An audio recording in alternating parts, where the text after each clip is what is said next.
welcome to the vocabulary for the Introduction to Power lessons. Let's start. Okay, let's talk about our first word is linguistic. Linguistic. Linguistic means related to language or about language. It's an adjective. So, linguistic factors. I mentioned linguistic factors. A factor is an element. For example, it's a piece of something. So linguistic factors means elements about language, elements related to language.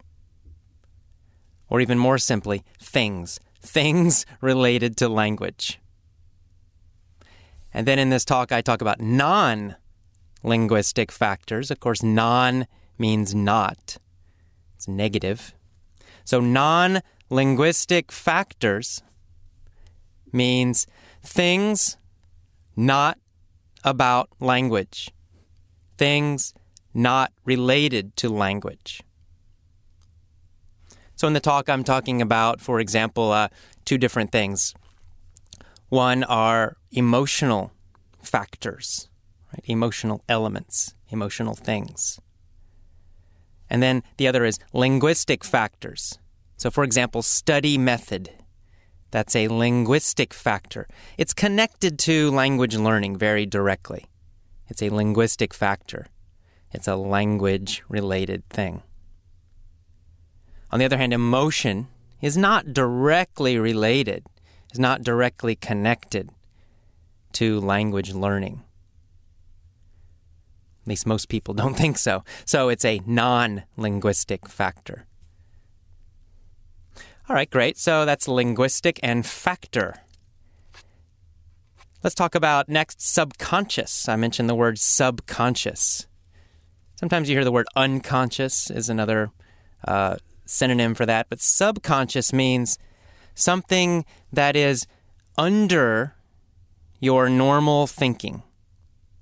So, for example, if you're quite hungry, suddenly you find that you're hungry, but you're busy, you're thinking about something else. You're reading a book, but kind of under your thinking, you have this idea, I'm hungry, I'm hungry, I'm hungry. It's not a conscious thought. It's not a strong, direct thought.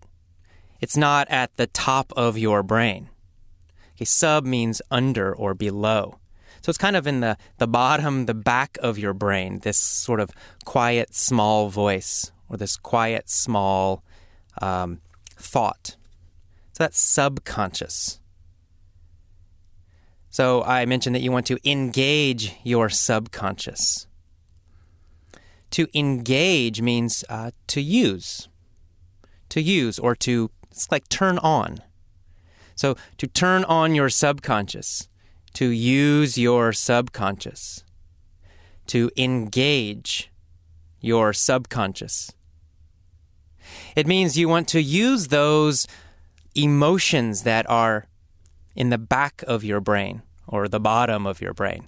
You want to use that quiet voice. You want to use those strong emotions that are kind of in the back because they're very powerful. So engage your subconscious means use those. It means choose to use them in a powerful way. I also talk about engaging your physiology. Physiology. Physiology means related to the body. So it's related to the word physical.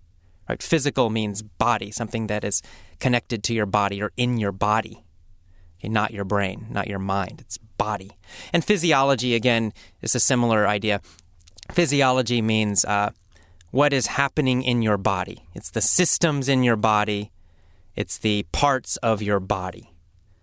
So again, engage your physiology means use your body, right? Engage is turn on or use. Physiology, body. So engage your physiology. Engage your body. Use the parts of your body. Use the systems in your body. That's what that means. All right, great. Next, let's talk about the word peak.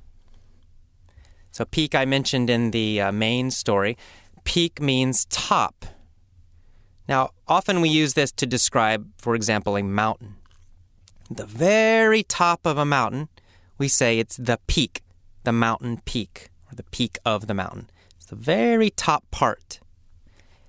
We also use it in the phrase peak performance. Of course, performance means performing or doing something.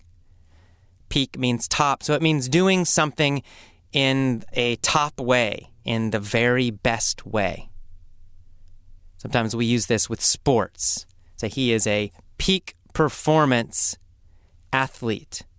He's a top performing athlete. He's the very best performing athlete. So that's, again, peak meaning top, very top, or sometimes meaning best. Okay, so peak meaning top, so emotional state. I talk about peak emotional state. So top or best, peak. Emotional, of course, feelings. And state. State means kind of your situation or experience. So an emotional state means it's the general emotional feeling you have right now. So I might say, I'm in an angry emotional state.